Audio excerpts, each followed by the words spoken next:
ahbabi fillah komo ger komo ko be ya gonti dangini kinga serenna karaja hanno ko yugo hor sahante wallahi Allah ganno kanda nya xammu bono nya xan cire nyeni mi nya xabe daga tengini anta ka kenya walla mene nya xani musique mo xawana ngeti nya xani qur'ani nya xawana qare nya xani kawandu nya xawana nya ina ya xare ngakunko ina yegun ka hakenko kudo makaraga me toro xumbene angir wori nya xanga rono taga bakka fene onti me positioniyatu igonga na nya agatu hakkebe ga ya xare kandanga yike yigu kamma walla anti ya xare ke walla fene antu walla ya xare xagane tu igonga xebe yike kamma wallahi les aikina dorno har kine ngana nya aton har miskina nya faaren kenya ko sallallahu alaihi wasallam ati la yakhla'unna rajulun bimra'atin illa kana thalithuhum ash-shaytan ati yigo suro ya harege khidita shaytan nyan sikani nayle tigame tani bande mi faare ngay limki digame tani man ni ma fi ko sanganta digame ha bawno jini ngane nya yokoni mu bogu ba kon yokoni ko bagani anki nyan ciki faare kenya ko sallallahu alaihi wasallam hadith yego at iyyakum nga gongon wadkhulu ala an-nisaa nga gongono khana lo ke fini harunga kompe khana lo ke fini ya haru giri xennu ko ni sorombeni angida yi France ay tampiyenga ay naburen ko fimena ay khayni khada kudu khambire an kam fofu nya gifet nan daga ki angira ya khel laga nabunu ndafalle angira ya khel kaga mbaganya khonnu soko ankina ay ke tampiye su dambatte anda fofu kitana khayen téléphone c'est sona khayen bawnu wacce ya kharum pay kinya téléphone ko sa su tohime iPhone wallahi ka iPhone kanu yi danginta yande ne jahannam mahamoto giri xennu bawnu ngaari yogor ko nyindanga Allah ganna baraji khairi ngaari khot khoten ati francin kompo gebe jikim ko se koy serenga France ke sinosu ke tampiesu wallahi khayna yakamuno da falle ya rabbi farenti sure su gana daga jihari nya yi Allah kille sere su bogu jihari nya daga Allah kille bawno na buru muri kapu jihari nya gela gana nya angantu muru no khose kam Allah khosun kam gela gana nya ngana nya muru anga Allah salli wakati nin korosini gela gana nya anga na buru senne nya muru no tabi'u ay ho ampa bogu jihad makempe bawno farenti sallallahu alaihi wasallam baraji be gan khorasu kenni sere be gi fo baraji be gan khorasu nafaxande nga baraji ngene siri ken sirebe gi korenya nafaxana wa yasalunaka madha yunfiqu qul ma anfaqtum min khairin falil walidayn wal aqrab alar kiyako atu fare yantirini nafaxandi mo be sirengen annati danga nafaxandi mo be sirenni ngeni kenni sirebe ga nabure murnagi isara non di yakumbirandente ari kancuru bawna ancuru nukunya aro miskina ila akhir al aya yo ambe ga France mambe ga Amerique durkhoto andege nanyat Allah ya ma harame murut ku ya haru beni inta sire nyana palle gifeti ya harin dan tantota Allah gani baraji khair sire naraga France ke tampiesu an kana ya khella ganna bunu da falle farenti sire su gana bogu jihadinya sire su bogu Allah killenya jihadu ko moger ko mo be Allah arenya nabur muri nyime bawna daga jihadinya durkhotenya andaga nabur ko fumete Allah ya sire su gana nyakke bunu ndam palle atay ko kin kamandi magu so waliya'idhu billah sirebe gana daga jihad Allah kille ken jihad gi nyana bur murenya farenta an khamu fofo nyagi fiti anda ya kayana nje atay wandam mag jedi mare me wallahu gana ni to ga khibaru beni nyane me o gana nya to ga khibaru beni nyane me o ara ken chonde yo farenti nga gongono khallo ke fini kharunga kompo ha angi da yakke anam gu ñak anji tello xanne mako ya abdallah ki min dango nya bakhana shaytani ganaru khana ko taben mané ko kanji ke sere go yer farentendi fa qala rajul ya rasul allah afara'aita alhamwa qala alhamwa almaut farentiyo ke xare gananya ko mo ger ko mo be masalan alhamwa muren manne agana ya xare kebe angan do jeni jikandana bi man anganti jeni jikando ken nakanga kenya harera nyana ankallu masalan angira anya kengida manya ken ko hone masalan misale danga ana rambange kompe ma gangen naraga sagati kanga anna go sora ma kompe no farinti aganenya kenga su kallenyen kenga alhamwa ke urenki ati kengi ngana daga nyasu kallenyen igwanya kengo goni manya kengi danke no kenna jene igana njwa kenga mamadou ro khibare awat kenji wanyi wuri nan karata bana imposu angana karaga mare me allah gmi yampa ma andro khibare wallahi jeni mesibo o gana nyogatu o la to no bakke mahati la ngeni mu'miniya farenti abadan mu'minin ti jeni na mu'mina gondoro kenganga la yazni zani hina yazni wa huwa mu'min ati sere sunti jeni ni nan to jeni ke mu'mina ko kendoro kenga abaka mu'mina ko bakka mu'mina ko mani murno ani me gale mu'mina ko tongondi yenyi ati sere sunti jeni ni nan to jeni ke no mu'mina ko ndoro kenganga ko ga jabi hadise go sallallahu alaihi wasallam man zana naza'a minhu al-imana kama yakhla'u al-insanu al-qamisu min ra'sihi ati sere su khawtang jeni ando ya khare khawte manda go sogwa ati mana nga gondoro kenga an baganci atay wo sere ngana ni doro ken bagani tanga jongini ampagiri mana ko ke bagani bakkandu ande jonki ay sikayandu me kendu gunde nga tarik arkoni na far mu'min yana fa bawno mu'mini nyen lo futunde no gana bo futunde no gana ni misi Allah fager kunya ma xam ko tonko qur'anen no xonga walladhina idha fa'alu fahishatan aw zalamu anfusahum dhakaru Allah fastaghfiru li dhunubihim mubasharatan wa man yaghfiru adh-dhunuba illa Allah wa lam yusiru ala ma fa'alu hum ya'lamun ati kunyani soro kubeni gana junubun deberi mi gana jeriye golle deberi ina simmi directement kenga khatita ina gos cineti du nanti vraiment yidu du toro igana ni kenci meno honga nanti du toro idi du toro ina yampe muralla ya directement alla yampe magade ndi du toro bawni yetu nanti khafera na suntuno junubuni ndanga di fet alla o man yaghfiru dhunuba illa Allah konno aga yampana junubu na fet alla atu kumu minni kha bawni yetu nanti sire suntuno agra yampi ni junubuni nga fet alla ya kem palle wala yusiru ala fa'aluhum ya'lamu yeri kebe nya intaha gundani sono men kita masalan sirenna jini anati alla yampi maha kha anaille agundani sono men nanti gana kita harin de berne atku mu'min ni kunta ken berna bara ikungu bokkeno hi bogo alew kenci alla ganu ya mu'min ya rabbi alla ganu nya mu'min faren ni kenya ko sallallahu alaihi wasallam nan tono mo gotu jeni nga bawno agetan nga jeni sere sunti jeni ne imananga ondoro ke ngarondi nang la atabaka bawno al iman faran kenya ko at innal imana sirbal makembe yusarbilu Allah man yasha'u fa in zana al abdu naza'a Allah minhu sirbal al iman fa in taba raddahu alayhi at imananga ondoro ke lemme masala ona sous-vêtement ya garon ka karawati ya garindoro ke lemme kunno wacha ati mu imananga ko doroke ata khana famu kundu doroke an Allah garon ni serebe gallingara atanjeni talar bagamsi Allah gana baganda ti imananga ko sikara ganduko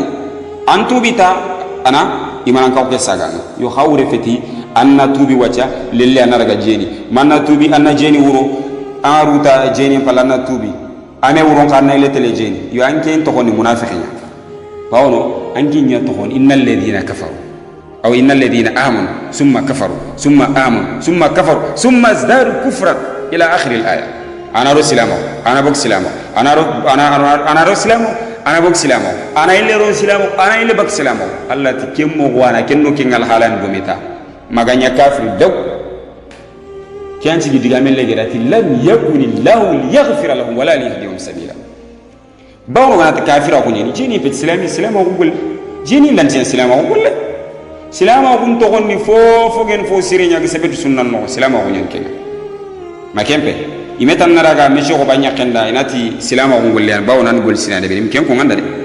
makempe bawo no khonno sugo nyego be gaye yu khor sahante naraga saha nanyire ni ana jarin kaset nim palli yakku inti fo de berni yi khani ka keli mon inti kunyata non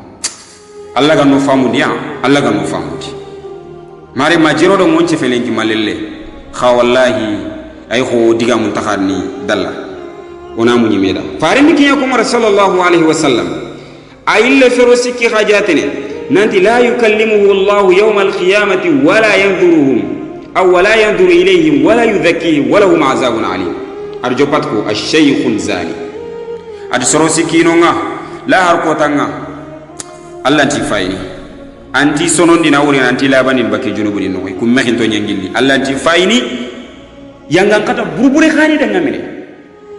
arjo patko khirsi jena mare me haklen tutu serebi na raga ya harim bani ya haru fil ya haru siki angen fini jeni no anken nan ko nan kera farin tuno kunya kirmini tuwarun gur kunya kirin wacha kyan cigi una khono sundum o gana koy Allah hakken cigi ndini una khono sundum una antuyo mo ko nanti vraiment ado muma bawon Allah ya fono ya wallahi Allah ya fonin dankencu Allah ya fonin dancu kyan cigi har mere me ngana khawtanga fati angana en khaburan no kemenen na tandanga ya ibn adam yawma khalaqtuka min turabin idan taga dorenga tahiran allablaban amma yow anki nyille katike amma khinte Allah ken ko ngane soronga nan prindi daga euro 23h minuit ni 4h ni Allah nan ganguna ya ibn adam idaga de idan bane wore andangol magantan danganta gana kota bin dalla banti nyataga ndan cenni nyataga anki nyelliri le kamahinte ya rabbi angano labande kallu kane hadise go yire bawno Allah farinti khirsi jena khirsunni kilun tokhime farindi game nyanci o ga kono afir ko ga khirsi roho farinya nduko khirsi khurun kan mini ga jeni o tandanga jeni kiri jo pannan ki tenkar wandi ya kenkite anamu ga nandin ko amene mpama ngallani ya abdallah amma ko tu digam ko nge khirsen du ko kono ha sunna ngumen du ko kono muk abi sa'id al-khudri hadith ngere farangi jabi sallallahu alaihi wasallam sahaba ni ndang iyyakum wal julus fi turuqati qalu ya rasulullah ma lana min majalisina buddum natahaddathu fiha faranti sahaba ni ndang ha gongono kilun ta renga kilirum masalangi grand place ni masalange ngema ko re fare nyandu ko sahaba ni te fare ndanga masala la kento mo kani wallahi to ko sahaba ni kani bitanto nyani sahaba ni ridwanullahi alaihim kani bitanto nyani bawno allah di mahanko to go suratul hashr no honga muhajirin ni ngasrobe ni go forogo gir makka nan daga medina kubeni ansar gango demandano kubeni gir fare bismillah serenni kallaga ana prandi ana kompom pay loke kompe nya kompay bana ut konkat kenda yo ha farendi ya haru ku karambe serenti yakke kini seren bawni xarenge bengi xal dan ko bengi kini seren ñaari ni bitte keme kombe yam maxanga angella saka kencu anca kompu bani no xore pourta wono kilun to kay mo mer duna khudare duna alla tananga farin tananga dunya sijnul mu'min wa jannatul kafir dunan ko mu'min ni kasonya yo alla ganu nya mu'mini ni harsa abaratin mu'min ni atitin muslimin wacca ka muslimin ya mu'min ya rabanganu nya mu'min ni anganu nya al mu'min mu'min ni beni haqiqa mu'min ni to mu'min ni mareme fare ni kenya ko sahaba ni tim masala la kan to magari ya alla fare yo fare tiranga fa qala rasulullah sallallahu alaihi wasallam fa idha abaitum ila al majlisa khana daga khamma sallallahu ho fa'tu tariqa haqqahu khana killenga kenkine killenga kanu manne qalu wa ma haqqu tariq itfare nanga kilunga kun manne ya rasulullah fare tidanga abdul basara khana ga ya gondo fonti awren magay wandi yakefay ko ngati kendaleki ya khara sunna idangini ay ko nyambugo wacamene marambeni yamene ki ya gare goro amene ala janti ko filandi yu goro kharqam ko tude fari nyani digam ko ga yilleniya yo ya rabbi anganna o fabni kiski al hala bure serebe khangray killenga khenkine faren tan nan taw angray ha khenkine hakku ko fayke ananya ko ndo fonti makembe wa kaful adha wa raddu salami khana toran khakaba toran den kabang kitenga na ci toran dinanat rakebe gana ci ron wandi problème nat khama xaru won xibare Allah ganna yampuma khaw o ora kendi kati khibare ken tongu me gela gane sere na manyangunta gonga adaga ma duna sunatu masalan sere ani fiyana nyana fiyenga adaga ma duna sunatu na fiyane yora mi kisin kemboninga kati fulana mo to kati fiyane bawno farenga di sego ati sere suga nyana gol bur nyanginya angol bur nyangi langire nan gobo nam bange mallagir safidu ino konga gol bur nyangane en kati yo kuncaranda mbona kuntu indi me fofon konga khanan to soro kuma ka jefene faren to na wo mo kontu kenga wona tora me tora ndum kaba kitenga ti kebe de berni agant gemmal lanati ya abdallah am mo goture faren do kabaki ona kunyi nden khayillandi sere gono kunyi assalamu alaikum o kantara wa alaikum salam o kemenengeti wa idha hujitum bitahiyya fahayyu bi ahsani minha aw rudduha bawno inna allaha kana ala kulli shay'in hasiba atigana kunyi ndeya an kanani annami saga kamanga imet khakira khalilla baraje gontukuma assalamu alaikum baraje nikenya makempe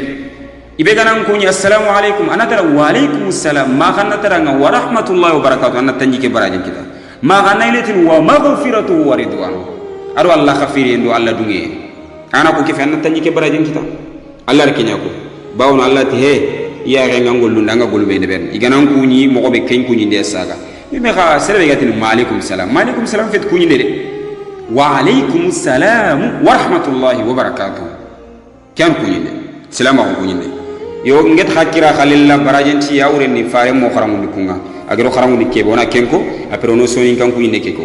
fare ni kenya ko sallallahu alaihi wasallam ati ma min dhanbin ba'da shirki billahi a'zamu 'inda Allah min nutfatin wada'a rajulun fi farjin la yahilla lahu wal ya'idu billah ati junubu be gan qurasu fil kapem palle ken serenni iferello seretana fere serebe gim dagan awreni ando ya harina choko ya harebe gim daganda fil kapem palle mare me harsa golle ke mumante mare me serella yam param maga fofu khagi agu khuwara ngana tanda ya kayen to walla anti param wi merke murduna jeni en to gono ya abdallah jeni en to gono ngira nyakhare wono kilun to koy mesri wa fil kitab al kaba'ir ay kaba'ir al kitab kha nanti fa illam yastawfa al qisas minhuma fi dunya wa mata min ghairi tawbatin fa innahuma yu'adzabani fi dunya aw fi an-nar parenti ke yu khasi jena na be gira khibare ko ma ke ma khamban jena na be ma ke khusullemme be ga jeniniya ati o kuma allah hakkan cigindi kamma gel duna ono kin to koy me atu kuma allah hakkan cigindi kamma gel duna igana mata igana karakin kam im tubi ati allah ni yanga katana allah ni yanga katana ti jahannaba yibbenya makembe kama warada anna fi zabur maktuban inna zunata muallaquna bi furujihim allahu akbar ya rabbi anganno kiskenga ko agir kitabu fano ngam ko be zabur nga igil ko kitabu fano nanti jena non pile la ko tallani jonginti tagadini ikani ya garen kane igon kakani allah nan jonginti kenya busenga tiye jongin mo ko be allah nganno kisi ya rabbi nganno kisi allah nganno kisi muallaquna bi furujihim min narin yadribuna alayha bisiyatin min hadidin wallahi ini jongi jahannaba yimbe ina likkatati jahannaba guman mari manke jahannaba kotundu fontuwa jahannaba malaika nenguma arante tongono duna sere merante kemutime on mo gotu laharan khabare no duna do khabare tibana fare ngudi ami kewlen paykiya nga kebetu lahara khagana ni khagatu khan jeni en tokono ya rabbi ngano kisi jeni arkenya ko ko ageri ibnu abbas hadith ibnu abbas kharalle man ndigamun no nga makhulin الدمشقي كنين مكحول الدمشقي غان كنين دمشقي غان كنين اتي يجد اهل النار رائحه منتنه فيقولون ما وجدنا انتان من هذه رائحه فيقول لهم هذه ريح فروج الزنات سبحان الله ادي جهنم لو من خوتي غرو jahannaba tampiyem pay jahannaba mottendo ferem pay jahannaba jinteyem pay khane ina ille time tanamu ku jahannam no timu bure mari mi sereng jahannaba no khane ille time ragana kenno yimbe ngumande pay ha subhanallah allah nganno kisi ya rabbi o kisi ale allah o kisi ina ille timu bure ragana jahannam no ke jahannam lo mun natidanga bimani natidanga kefa ga jenanu nkane timenya kubeni ge jenin tuna ayigu manda ya kharima bawonu allah ni malaika nu kuni katti kanu kwa siri dumbu kenti me nyamba kana jahannam dun kontoro mare me jeni mesibo yende mesibo dangin kikun mare me ke harebe ganjare bina ma siganga jahannam ko bono ya hare ke go be khaga ganjare bina ma siganga jahannam ko bono wallahi o gaddi on be ni konwa bawno bonondi ne nyango boduna o hagana ton kuru mpinte inga kharata nger ko beni khara yimbani danga no on to baka zulmun no anken no ga zulmu kebe no ga tampiye kebe no ga kuri kebe no o ga lesene kebe no arab ni ko an katar no bukken no la anta li kharara ban kan yanni la kan soni kan kan fa arkenya ko jahannam dum ko ngake tampiye no enen le timera gana jahke time faga nyan jena non timenya yare bangal no ke jeni ngel fa iza sta'adha min ad-darbi nadaytuhu az-zabaniyatu ikungana inkin tampiye no ko tunden tampiye no ina malaika no qiri malaika no tidanga aina kana hada sautu ki digan kan nigil minna ki digan kan nigil minna kon katande manano allah en katande ma